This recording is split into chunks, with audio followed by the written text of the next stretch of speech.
The Haunting of 671 Lincoln Avenue.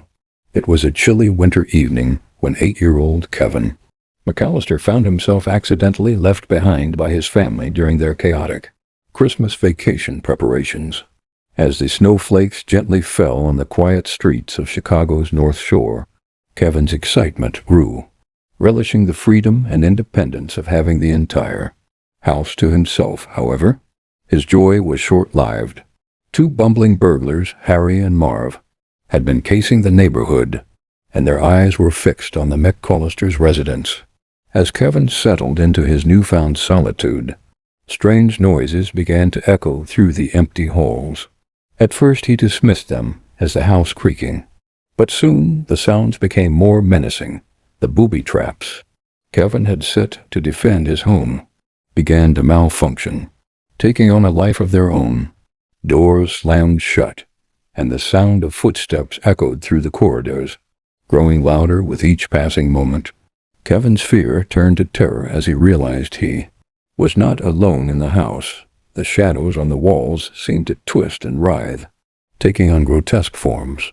The wind howled through the streets, causing the trees to creak and sway, their branches like skeletal fingers, reaching out to snatch Kevin. The lights flickered, and the air was thick with an eerie atmosphere. As Harry and Marv closed in, Kevin's imagination ran wild. The line between reality and nightmare began to blur. He saw ghostly apparitions lurking in the corners, their eyes glowing with an otherworldly light. The house seemed to be alive, and it was determined to trap Kevin forever. In a desperate bid to survive, Kevin's resourcefulness kicked in. He used his wits to outsmart the burglars, but the house seemed to be working against him. The booby traps turned on him, and the shadows seemed to be closing in. Just when all hope seemed lost, Kevin's family returned, and the burglars were foiled. But as they settled back into their routine, strange occurrences continued to plague the McAllisters' residence. It was as if the house had developed a malevolent spirit, one that would haunt its occupants for years to come. The house on 671 Lincoln Avenue stood tall, its facade gleaming in the sunlight, but behind its doors, a sinister presence lurked, waiting to strike. The dark side of suburbia. The McAllisters' house on 671 Lincoln Avenue seemed like the epitome of suburban bliss.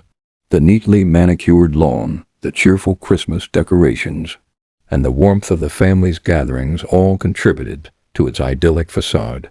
However, beneath the surface, a different story unfolded. As the holiday season progressed, strange occurrences began to plague the neighborhood. Packages would go missing, and strange noises echoed through the streets at night. Some claimed to have seen shadowy figures lurking in the alleys, while others reported finding eerie symbols etched into the bark of the trees. Kevin's encounter with the burglars had left a lasting impact on the community. Rumors spread like wildfire, and soon everyone was on edge. The once peaceful neighborhood was now gripped with fear and paranoia. One stormy night, a group of friends decided to investigate the strange happenings. They gathered at the McAllisters' house, determined to get to the bottom of the mystery. As they pored over old newspapers and interviewed the locals, a chilling revelation emerged. It turned out that Harry and Marv were not just ordinary burglars. They had been part of a sinister cult that had been operating in the shadows, using the suburbs as a front for their dark rituals. The symbols etched into the trees were part of their twisted practices, and the packages that went missing were often filled with cursed objects. As the group dug deeper, they realized that the cult was still active, and its members were hiding in plain sight. The McAllisters, Kevin's resourcefulness, and the booby traps had inadvertently disrupted the cult's plans, and now they were seeking revenge. The group knew they had to act fast. They devised a plan to expose the cult and bring an end to their sinister activities. But as they worked tirelessly to gather evidence, they realized that they were being watched. The cult would stop at nothing to silence them. In a heart-pumping climax, the group confronted the cult members, and a fierce battle ensued. The McAllisters, along with their neighbors, fought bravely, using their wits and resourcefulness to outsmart the cult. As the dust settled, the neighborhood breathed a sigh of relief. The cult was disbanded, and its members were brought to justice. But the experience had left its mark. The McAllisters and their neighbors knew that, beneath the surface of their idyllic community, darkness lurked, waiting to strike. The house on 671 Lincoln Avenue still stood tall, but its occupants now knew the truth, that sometimes the most terrifying monsters are the ones that hide in plain sight. The shadow in the mirror. After the cult's defeat, the McAllister family thought they could finally enjoy a peaceful Christmas. However, strange things began to happen around Kevin. He would catch glimpses of himself in mirrors, but his reflection would be slightly off. At first he brushed it off as tiredness, but soon the occurrences grew more frequent. One night, while getting ready for bed, Kevin saw a shadowy figure standing just behind his reflection in the mirror. The figure's eyes glowed with an otherworldly light, and its presence sent shivers down Kevin's spine. He tried to brush it off as his imagination, but the figure began to manifest in other reflective surfaces, windows, TV screens, and even the polished surface of a spoon. The figure's presence was always accompanied by an eerie feeling, and Kevin started to feel like he was being watched. He began to avoid mirrors, but the reflections seemed to follow him everywhere. The figure's gaze seemed to bore into his soul, and Kevin felt his grip on reality start to slip. As Christmas Eve approached, Kevin's family grew concerned about his behavior. He became withdrawn and isolated, unable to shake off the feeling of being stalked by the shadowy figure. His parents thought it was just a phase, but Kevin knew something was terribly wrong. On Christmas Eve, as the family gathered around the tree, Kevin's reflection appeared in the window pane behind them. The shadowy figure loomed large, its eyes fixed on Kevin. The family saw nothing, but Kevin knew. He was not alone. In a desperate bid to free himself from the entity's grasp, Kevin turned to face the mirror. The shadowy figure began to take shape, its presence filling the room. Kevin's family watched in horror as Kevin's reflection started to warp and distort, as if something was trying to break free from the mirror's surface. Just as the entity seemed about to emerge, Kevin's family rallied around him, their love and support creating a barrier between Kevin and the darkness.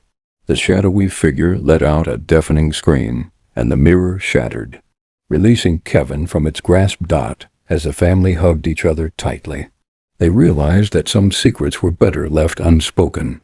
The mirror's shards were swept away, and the house on 671 Lincoln Avenue was filled with the warmth of the season once more. But Kevin knew that he would never look at reflections the same way again. The lost tape. Years after the events at the McAllisters' house, a mysterious VHS tape was discovered hidden away in the attic. The tape was labeled McAllister Family Christmas 1990 and seemed to be an ordinary home video. However, as the new owner of the house played the tape, strange things began to happen. At first, the footage showed the McAllister family preparing for Christmas, laughing and joking as they decorated the tree. But as the tape progressed, the scenes became increasingly distorted and surreal.